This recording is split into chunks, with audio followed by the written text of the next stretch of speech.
कि उन्होंने ये टैक्स कम किया है। और इस टैक्स कम करने की वजह ये थी कि ट्रांजैक्शंस जो प्रॉपर्टी की थी जो पहले ज्यादा होती थी, इन्होंने आईएमएफ को, चूंकि हम लोग बाउंड है आईएमएफ की सारी हमें जो माननी पड़ती हैं, जो भी उनकी कंडीशंस होती हैं, अदरवाइज हमें लोन नहीं मिलता। तो इस वजह से ये सारी खराबियां पैदा हो रही हैं और ये सारे मसले मसाइल पैदा हो रहे हैं due to worst economical condition of Pakistan.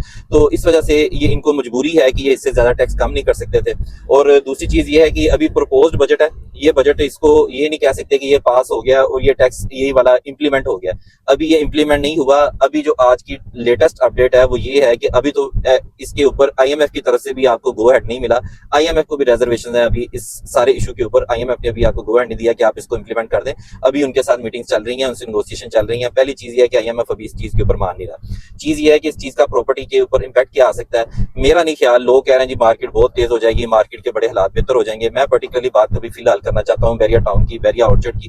तो इस हवाले से जो है वो हम लोग इसको मजीद डिस्कस करेंगे। एक तो इसकी रीजन है कि बहुत ज्यादा इंपैक्ट नहीं आएगा कि ये जो समझा जा रहा था, जैसे कि आज से 6-7 साल पहले ये टैक्स बिल्कुल नहीं था। ये जो फेडरल गवर्नमेंट टैक्स लेती थी ये बिल्कुल नहीं था, सिर्फ प्रोविंशियल गवर्नमेंट के टैक्सेस होते थे। एक तो ये पूरा टैक्स ही जो है वो मैं समझता हूँ कि ये ज्यादती है इन्वेस्टर के साथ और बायर के साथ, कि आप ये सेलर के साथ भी कि उन्होंने आपने ये इतने इसके ऊपर टैक्सेस लगा दिए हैं, बायर के ऊपर भी और सेलर के ऊपर भी। पिछले साल इन्होंने सेलर का जो टैक्स था वो 2.5 से इंक्रीज करके 4.5 कर दिया था और 5.5 कर दिया था 5 करोड़ के ऊपर की प्रॉपर्टी के ऊपर। उससे पहले ये टैक्स इसी तरीके से 2.5 था, तो वो फिर भी कुछ थोड़ा बहुत रीजनेबल था, कुछ समझ में आ रहा था, कुछ लोगों ने कुछ ना कुछ इसके ऊपर काम कर लिया।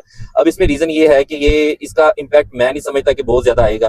अभी मैंने लास्ट डेज में एक अप्रूव्ड एरिया के अंदर बैरिया में एक कनाल के प्लाट की ट्रांजेक्शन किया है, जिसके ऊपर 12,07,000 रुपया हम लोगों ने टैक्स दिया, सेलर ने टैक्स दिया, जो कि अप्रूव्ड एरिया का एक कनाल का प्लाट था। तो इसके ऊपर अगर हम लोग देखते हैं ये जो टैक्स रेशियो कम हुई है, इससे ज्यादा फर्क आएगा तो 3 से 4 लाख रुपए का फर्क आएगा। लेकिन स्टिल जो ट्रांसफर की एक्सपेंस आपका आ रहा था, सेलर का जो एक्सपेंस आता था, उसको भी सेलर को जो है वो तकरीबन 8 लाख रुपए के करीब या 9 लाख रुपए के करीब अभी भी सेलर को देना पड़ेगा। तो एक तो ये चीज है कि सेलर के ऊपर ये उस हवाले से बहुत ज्यादा आप नहीं इसको कह सकते कि ये पॉजिटिव चीज हो गई है, क्योंकि 5 करोड़ से ऊपर वाली प्रॉपर्टीज तो कम है, 5 करोड़ से नीचे वाली ट्रांजेक्शन ज्यादा होती हैं। तो एक तो ये रीजन है। दूसरी रीजन ये है कि इसके अंदर बायर के लिए भी जो टैक्स कम किया है, लेकिन स्टिल ये टैक्स इसमें 2-3 लाख रुपए का फर्क पड़ेगा बायर के लिए भी। तो बायर के लिए भी बहुत ज्यादा इसमें फर्क नहीं पड़ेगा।